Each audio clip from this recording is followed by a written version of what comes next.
fa maranatsika izay taranja kickboxing izay dia nilaza ny fafapony tamin'ny fahavitany andihan'ny faharoa tamin'ny extrême combat Iboto Gilbert izay isan'ny tompona andraikitra voalohany amin'ny club-ny Léon Force Attack izay ihany koa ny filohan'ny fédération malagasy ny taranja kickboxing le Mato-Briand Andrenirina izay nilaza fa tafiditra ao anatin'ny fanomanantena ny ekipam-pirenena malagasy iny fifaninanana iny.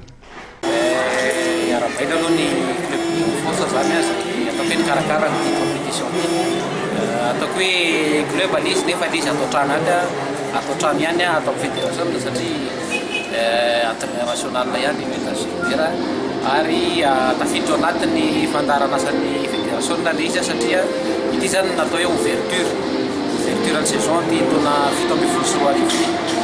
ny tena zava-dehibe angambany dia ny fanomanana an'ireo ekipam-pirenena ireo satria manomana championnat du monde tsika any Brésil mois d'octobre dia ao anatin'izay daholo zany ny préparation rehetrarehetra na ny combat zay karakarainy ny fikambanana zanakala any amin'ny faritra atsimo na ny atao eto Antananarivo dia fanomanana amin'izay ireo combattant zay miady ireo zany zavatra efa combattant efa présélectionné daholo ao anatin'ny ekipam-pirenena ireo ary hitanareo fa amin'ny 20 mai zao dia andeo an'la réunion zay misy combattant eo amin'ny enina na valo angambany andeo any dia ao anatin'izay fanomanana izay rehetrarehetra mitanjona amin'ny andehanana makany Brésil zay angambany zava-dehibe fa ny compétition betsaka hitanareo ny andalana eny fa indrindra ny any amin'ny faritany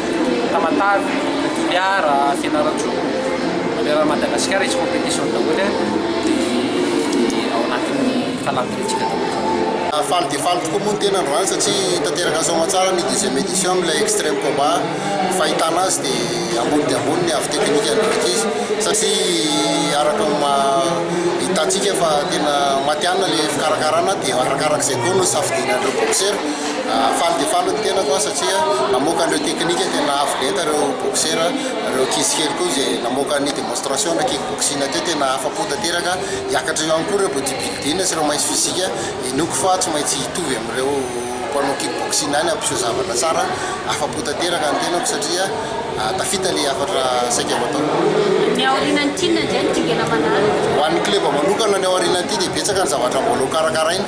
fa eo an-dalam-panomanana azy zay ivoaka kely ny club mety hanao international tsy mety moa zany fa andeha hiatrika combat international atoato ny aorianan'izay dia ho an'ny kickboxing manokana ho amin'ny entraîneur national ana dia mitovy fanazarantena no an'ireo équipe nationale satria ao anatin'ny fanomanantena tanteraka andeha ho any amin'ny championnat du monde izy ireo amin'ny 20 mai zao zay dia efa andeha ho any la réunion sahady hiatrika combat zay ao anatin'ny fanomanantena daholo zany rehetrarehetra zany ahita hetsika tsara foantsika aorianan'izao mampanantena an'ireo mpaka FIFA mampanantena an'ireo atleta ihany koa fa izy foana ny hetsika zay fanatsarana ny tompona ny kickboxing na